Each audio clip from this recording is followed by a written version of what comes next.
Hello everyone. Now in this session we are going to discuss the seed.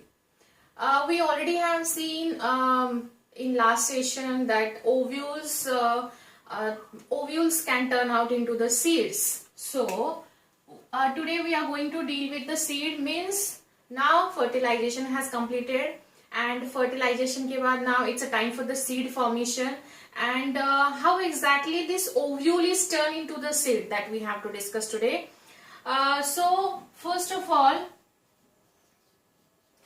we'll discuss a basic structure of ovule, so that what all parts of the ovule can turn out into which part in terms of seed that we have to learn today. So this is ovules or seed. So I would say ovule because now here we'll deal with only one ovule, and it is sufficient to get an idea in terms of formation of seed. So ovule turns into the seed that we have already seen, and ovary, it turns into the fruit. Ovary, a fruit is nothing but the ripened ovary or matured ovary. So yes, this seed, actually seed होता कैसा है? We already have seen the structure of monocot and dicot का difference. Monocot and dicot का difference हम already पढ़ चुके हैं. So now here we have to understand what exactly the components present inside the seed, and how it is responsible for the germination of seed. At the same time, how it is responsible for the formation of you can say shoot and root. We call it as a plumule and radicle that we have to learn today. So now first we'll discuss the ovule, like seed. Seed, in terms of seed, we have to understand the monocot seed and dicot seed. So monocot seed is like very easy sort of thing. Now here in this session we'll focus on dicot thing. Then after dicot it will be easy for you all to understand the monocot seed. So here we'll see the dicot ka seed. Now see ovule. Yesterday we have seen the gynoecium and placenta. So this is the ovary, and it has this kind of a placenta like structure, and with the help of this placenta the entire thing is attached with this thing. So actually this is the structure of ovule, and you have to understand this is the placenta. We already have seen in the structure of placentation. So this is the ovary, this is the ovary, and these are the two integuments. This is outer one, this is inner one. Integuments, and here you can see a opening. छोटा सा opening रहता है, लेकिन आपको understand हो इसलिए मैंने ऐसा draw किया यहाँ. This is a opening. This opening is actually called as micropyle. ये micropyle नीचे होता है. And understand another thing here. Micropyle अगर यहाँ है, M अगर यहाँ है, M for micropyle, तो उसके exactly opposite ऊपर chalaza होना चाहिए. Chalaza. See. So understand one thing, they are in the one plane. Micropyle अगर नीचे है तो चैलेजा ऊपर आएगा. इसी स्ट्रक्चर को अगर आप अपसाइड डाउन करते हो तो चैलेजा नीचे आ जाएगा, माइक्रोपाइल ऊपर जाएगा. ये बहुत इंपॉर्टेंट स्ट्रक्चर है, इस पे क्वेश्चंस आ चुके हैं, तो इसको अच्छे से याद रखिए. Now here you can observe, अंदर एक सेल होता है. This inner, this is the you can से एंडोस्पर्म होता है. After the fertilization it turns out into the endosperm in terms of endospermic seed. लेकिन अंदर जो फीमेल गैमेटोफाइट होता है ये हम बाद में पढ़ेंगे. अभी हमें बस सीड पे फोकस करना है, बिकॉज अगर ये पढ़ने जाएंगे तो हमें फिर फ्लावर के structure and reproduction and fertilisation का प्रोसेस भी पढ़ना पड़ेगा. ये सबको पढ़ना है, लेकिन अभी नहीं. अभी मैं बस आपको सीड अंडरस्टैंड होगा उतने ही टर्म में ओव्यूल का स्ट्रक्चर बता रही हूँ. So now see, this is the actually placenta, और फिर यहाँ एक स्ट्रक्चर होता है, यहाँ hilum. Hilum is a scar on the seed. मैं दिखा देती हूँ आपको कैसा रहता है. So micropyle is the small opening upside down, and this is the chalaza. These are the integuments. Now seed. Seed क्या होता है? Seed has actually, in case of dicot seed, in case of dicot, it has a two, you can say, layers, protective layers, outer layer and inner layer. तो seed is basically made up of seed coat, embryo, दो चीजों से बना होता है seed. Seed coat से बना होता है, एम्ब्रियो से बना होता है एंड कॉटिलिडॉन से बना होता है. सो यस, तो सीड का जो कोट होता है, seed coat, like this is the seed coat. Seed coat is made up of outer and inner layer. The outer layer is called as testa. तो सीड का जो आउटर लेयर होता है उसको बोला जाता है टेस्टा, एंड सीड का जो अंदर का लेयर होता है उसको बोला जाता है tegmen. Okay, so now see, understand here, outer it's called as testa. Seed coat मतलब जैसे हमें अगर ठंड लगती है तो हम स्वेटर या कोट पहनते हैं ना, वैसे सीड के पास एक प्रोटेक्टिव चीज है, और प्रोटेक्टिव चीज है in terms of seed coat. Seed का वो कोट होता है, बट कोट में भी दो टाइप्स है. बाहर का थोड़ा थिक होगा and this is called as testa, और अंदर का is called as tegmen. Now they are the seed coat. So what could be the possible functions of these? Testa resistant होता है. It is a resistant layer. Why? Because ये बाहर का रहेगा तो इसलिए उसको अंदर का पूरा असेंबली को प्रोटेक्ट करना है. That is why it should be resistant in nature. And inner one is, it is sort of membranous in structure, और membranous layer मतलब एक छोटा सा लेयर होगा that is sufficient to hold the inner assembly. Okay, so now seed का बाहर का part हम पढ़ चुके हैं. Seed has a seed coat and it is also has inner and outer layer. Outer layer is called testa, which is resistant in nature. Like उसको protect करना है, रेजिस्ट करना है, बाहर के एक एनवायरमेंट फैक्टर से उसको बचा के रखना है सीड को, so that वो जर्मिनेट हो सके अच्छे से.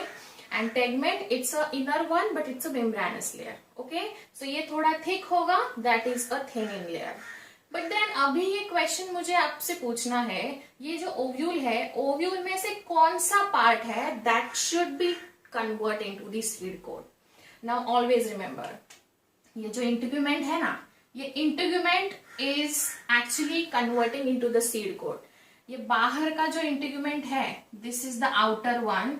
This outer is called as testa. ना इज कॉल्ड बोलने से अच्छा है, this turn out into the testa. बाहर का, this is the outer one, और ये अंदर वाला है, that should be inner tegmen, और this is called as tegmen. So outer integument this is the covering, लेकिन ओव्यूल में उसको हम लेयर या कवरिंग नहीं बोलते हैं, उसका नाम इंटीग्यूमेंट दिया हुआ है. जब हम ओव्यूल का स्ट्रक्चर डिटेल में पढ़ेंगे तब आपको एग्जैक्टली सारी चीजें डिटेल में बताई जाएगी. अभी बस इतना याद रखिए आपके नोटबुक में, integuments now they have converted themselves in the seed as the seed coat. ठीक है, इंटीग्यूमेंट्स सीड कोट. जब अगर मैं आपको पूछूंगी तो सीड कोट किसका प्रोडक्ट है? इंटीग्यूमेंट का प्रोडक्ट है. So this is the ovule का स्ट्रक्चर, बेसिक ओव्यूल का structure, and this is the structure of seed. Dicot की सीड के बारे में बात कर रहे हैं, तो seed has a seed coat, outer and inner. Clear है? ओके, सो ये इंटीग्यूमेंट है, ये बना है सीड कोट. ठीक है, चलो अभी इसको आपने लिख लिया होगा, मैं ऐसे अज्यूम करती हूँ, और इंटीग्यूमेंट को मैं यहां से हटा देती हूँ बिकॉज अभी हमने उसका फंक्शन पढ़ लिया. Now what is next?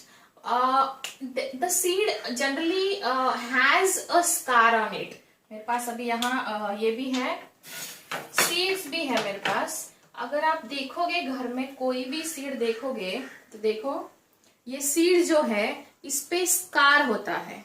कोई भी सीड उठा के देख लीजिए, आप घर पे भी देख सकते हो, कोई भी सीड देख लीजिए, it has a scar on it. छोटे से छोटा सीड भी अगर आप देखते हो तो भी आपको स्कार दिखाई देगा, है ना. तो यहाँ देखो ये व्हाइट कलर का स्कार दिखाई दे रहा है ना. तो स्कार मतलब क्या होता है?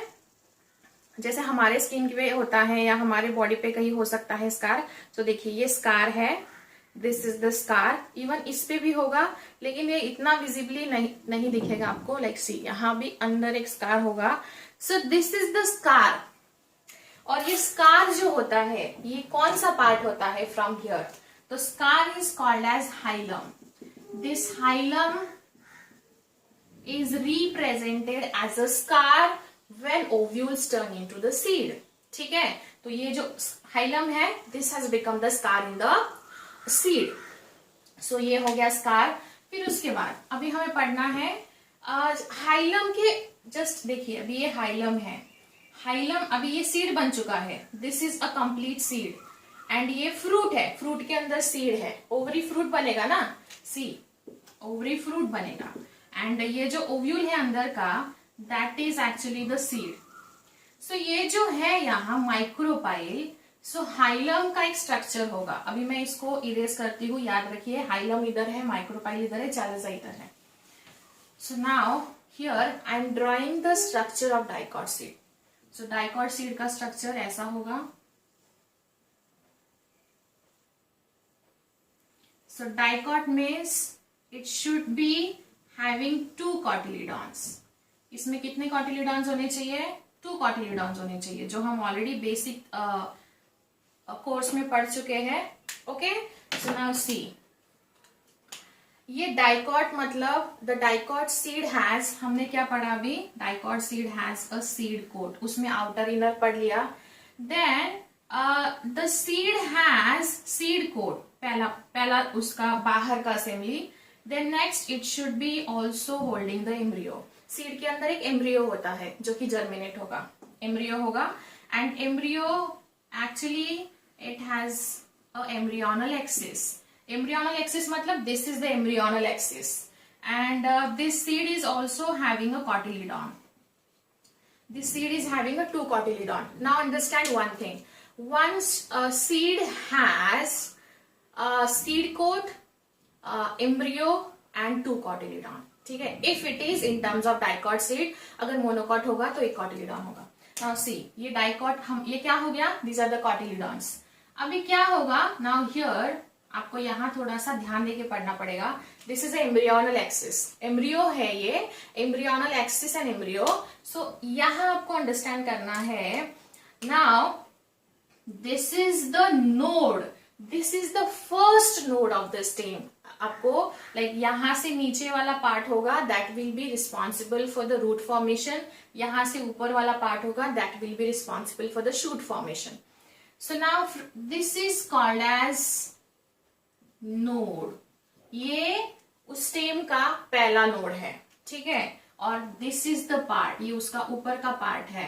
This is actually called as plumule. ठीक है, प्ल्यूम्यूल अगर ये सीड जर्मिनेट होता है तो ये आगे जाके शूट बनाएगा, मतलब ऊपर का पार्ट बनाएगा प्लांट का. And below node there is a structure which is called as radicle, and radicle is responsible for the formation of root and shoot. Plumule is formation of shoot. ठीक है, and this is the cotyledon. cotyledon फिर वो आगे जाके उसके reserve food material use करेगा and फिर उसके बाद उसका ग्रोथ होगा. सो मेरे पास यहाँ पी का प्लांट है, लकीली पी का सीड है. It's a very delicate one, यहाँ क्लियरली देख सकते हो. इसको मैंने इस लेक्चर के लिए 2-4 दिन पहले ही प्लान किया था. सो ये देखो, ये पी का सीड है. पी के सीड में आप यहाँ देख सकते हो, this is a very young thing.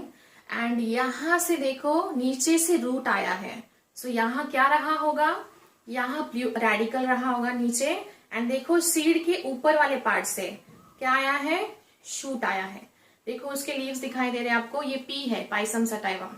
सो ये डाइकॉट का मेंबर है. देखिए यहां से नीचे से रूट आ रहा है, देख रहे हैं आप, यहां से नीचे से रूट आया है. देखो रूट कितना बड़ा हो चुका है उसका. एंड ऊपर देखो ये सीड के ऊपर से शूट आना शुरू हो गया है. ठीक है, so this is how the radical will gives into the root and plumule will gives into the shoot. देखिए आप यहाँ क्लियरली देख सकते हो.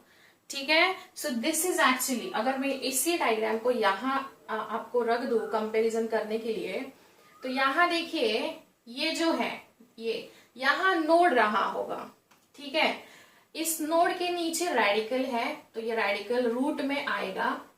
सी, ये बहुत डेलिकेट है और मुझे वापस इसको पॉट में प्लांट करना है, because it's a life ultimately. Nobody wants to die.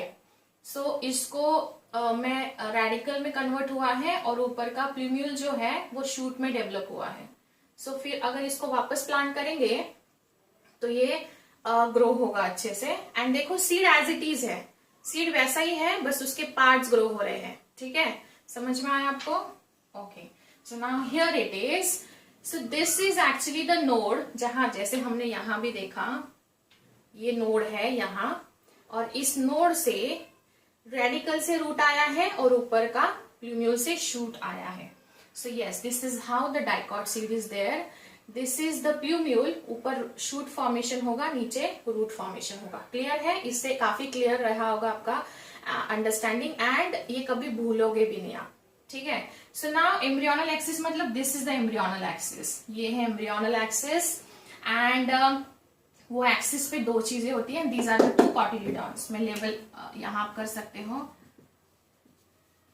Cotyledon, cotyledon, two cotyledon because it's a किसका सीड है? ये डाइकॉट का सीड है. सो एम्ब्रियो, एम्ब्रियो जैसे अगर आप यहां भी देखोगे तो ये सीड के अंदर एम्ब्रियो था. इसको अगर आपने ऐसे ही रखा होता ड्राई फॉर्म में तो ये जर्मिनेट होता क्या? नहीं. लेकिन इसको जब आपने पॉट में रखा, पानी उसमें ऐड किया, तो ये क्या हो गया? इसके अंदर की चीजें एक्टिवेट हो गई. और वो कैसे एक्टिवेट होती है ये हम पढ़ेंगे, लेकिन हम पढ़ेंगे कौन से चैप्टर में? ग्रोथ इन प्लांट्स, ग्रोथ के चैप्टर में पढ़ेंगे. इसको जैसे ही पानी दिया, इसके रूट्स देखो कितने बड़े हो गए और शूट भी साथ ही साथ ग्रो होना शुरू हो गया. नाउ सी, जैसे हमने पढ़ा hilum has now in the form of scar with the seeds. Scar के फॉर्म में होता है, लेकिन वो जो अबाउट देखो ये है सीड में इतने स्ट्रक्चर्स होने चाहिए, बट जो हाइलम है जस्ट अबाउ द हाइलम के ऊपर, मतलब अगर हम एक सीड की बात करें, दिस इज द सीड, और उसके ऊपर ये स्कार होना चाहिए. ये ऐसे स्कार्स होंगे, राइट? सो ये नीचे वाला स्कार होगा which is the hilum scar. ये जो उसके ऊपर होगा which is called as micropyle. ठीक है, बताती हूं मैं क्या है माइक्रोपाइल. एंड उसके ऊपर होना चाहिए एम्ब्रियोनल एक्सिस और एम्ब्रियो भी बोल सकते हो. ठीक है, मतलब वो वहां से उसको इमर्ज होगा. अभी देखो वो स्कार से ही सीड जर्मिनेट होता है. आप घर पे भी करके देख सकते हो एक्सपेरिमेंट. ये देखो ये सीड कहां से जर्मिनेट हुआ है? इधर से कहीं से भी जर्मिनेट नहीं हुआ है. अगर आप इसको ध्यान से देखोगे तो ये सीड एक ही पॉइंट से जर्मिनेट हुआ है, और यहाँ माइक्रोपाइल होना चाहिए. यहाँ suppose to be a micropyle. क्यों? Because micropyle is the small opening in the ovule. Micropyle वो स्मॉल ओपनिंग था, हमने देखा. आप अभी आपके डायग्राम में देख सकते हो, जो आपने, मैं अज्यूम कर रही हूँ आपने ड्रॉ किया होगा. माइक्रोपाइल एक छोटा सा नीचे ओपनिंग था, and which is still present in the seed formation. So ये जो माइक्रोपाइल है, this is the small opening, and this opening is actually facilitate the germination of the seed. ये माइक्रोपाइल ही है. दिस इज द माइक्रोपाइल, जहां से देखो root भी आया है, शूट भी आया है. इसका मतलब ये है माइक्रोपाइल एक छोटा सा ओपनिंग है जहां से रूट्स भी आएंगे और शूट भी बनेगा, बिकॉज वही ओपनिंग है पूरे सीड में. And remember one thing, this opening is also playing a very important role to facilitate the seed germination. That is one point. Another is while germination it also requires a number of gases for its respiration. So वो gases भी micropyle से ही exchange होते हैं because it's a small opening. ठीक है, तो yes, hilum becomes a scar. Micropyle is a small opening. Micropyle is the small opening to facilitate the gaseous exchange at the time of seed germination for the respiratory purpose. And yes, this is how the dicot seed is. ठीक है, seed में क्या क्या होता है? Seed में coat होता है, seed coat, outer टेस्टा, inner tegmen. उसके बाद अंदर एम्ब्रियो होता है. Embryo has a 2 cotyledon, embryo and 2 cotyledon. So embryo जो है वो एम्ब्रियोनल एक्सिस से रिप्रेजेंट होता है. Embryonal axis has a node, and above node which is called as plumule, below node which is called as radicle, जो हमने अभी देखा. and this is also has a cotyledon. So cotyledon उसको while germination it will be like वो उसको nourishment provide करेगा, उसको germination में help करेगा, right? So yes, now this is it. Dicot के सीड के एग्जाम्पल्स आपको ऑलरेडी पता होंगे बिकॉज हमने डिफरेंस पढ़ लिया होगा, तो आई अज्यूम आपको एग्जाम्पल्स ऑलरेडी आते हैं. Now endosperm. एंडोस्पर्म हमने जो स्ट्रक्चर ड्रॉ किया था, यहां जो हमने इंटीग्यूमेंट्स के अंदर जो स्ट्रक्चर ड्रॉ किया था, ये इंटीग्यूमेंट के अंदर वाला स्ट्रक्चर है. This is the structure and this turns into the endosperm. This endosperm is a nutritive tissue. Always remember, this is the nutritive tissue. So उसके नाम में उसका मतलब है, it is called as nutritive tissue. Why? Because it is responsible for providing the nourishment for the seed at the time of germination. ठीक है. So जिसमें ये seed present रहता है, if the endosperm is present, the seed is called as endospermic seed. Seed is called as endospermic seed. For example, castor. Castor का seed मेरे पास अभी नहीं है, लेकिन जैसे मैं हमेशा बोलती हूँ, अगर मुझे अवेलेबल होगा तो मैं आपको दिखा दूंगी. एंड दूसरा है, if endosperm is absent, if endosperm is absent which is called as non endospermic seed. Non endospermic seed, for example beans, जैसे this is the non endospermic seed, है ना. So now this is a very interesting thing. अभी हमें पढ़ना है कि endosperm कहाँ से बनता है. आपके बुक में लिखा हुआ है, it's a product of double fertilization. So endosperm is a product of double fertilization. Double fertilization. हम डबल फर्टिलाइजेशन यहां नहीं पढ़ेंगे, ये डाउट को थोड़ा सा होल्ड करके रखिए, हम ये प्लांट किंगडम में पढ़ेंगे, बिकॉज यहाँ थोड़ा सा डिफिकल्ट हो जाएगा, हम सीड से थोड़ा डिस्ट्रैक्ट हो सकते हैं. याद रखिए, double fertilization is the key characteristic of angiospermic plant. Double fertilization is the key characteristic of angiospermic plant. And double fertilization का जो प्रोडक्ट हमें हमको मिलता है, that is the triple, you can say triple fusion होता है. Triple fusion, and triple fusion gives us the endosperm. Always remember, ये हम पढ़ेंगे, don't worry about that. But अभी बस इतना याद रखिए, ये टर्म में भी आपको वाइल रीडिंग थोड़ा सा दिक्कत दे सकती है, डाउट क्रिएट कर सकती है, लेकिन बस अभी हमें सीड पे फोकस करना है, जो हमें अभी फोकस किया है सीड पे. Seed has a seed coat, embryo and cotyledon, and हमने उसका डिटेल स्ट्रक्चर पढ़ा है, एंड बेसिक ओव्यूल का स्ट्रक्चर भी we have seen today. So seed coat, integuments turns out into seed coat. Ovule is actually is the seed. फिर उसके बाद this is the endosperm. ये endosperm में कन्वर्ट होगा, इसके अंदर फीमेल गैमेटोफाइट होता है. It's a very interesting mechanism, हमको इसका डेवलपमेंट से लेके सब कुछ पढ़ना है, लेकिन अभी नहीं.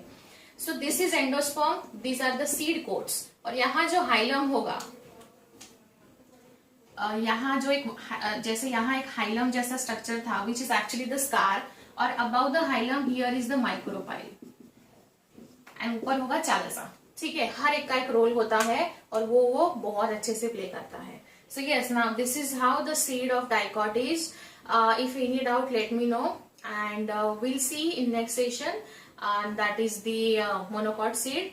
See you in next session. Thank you.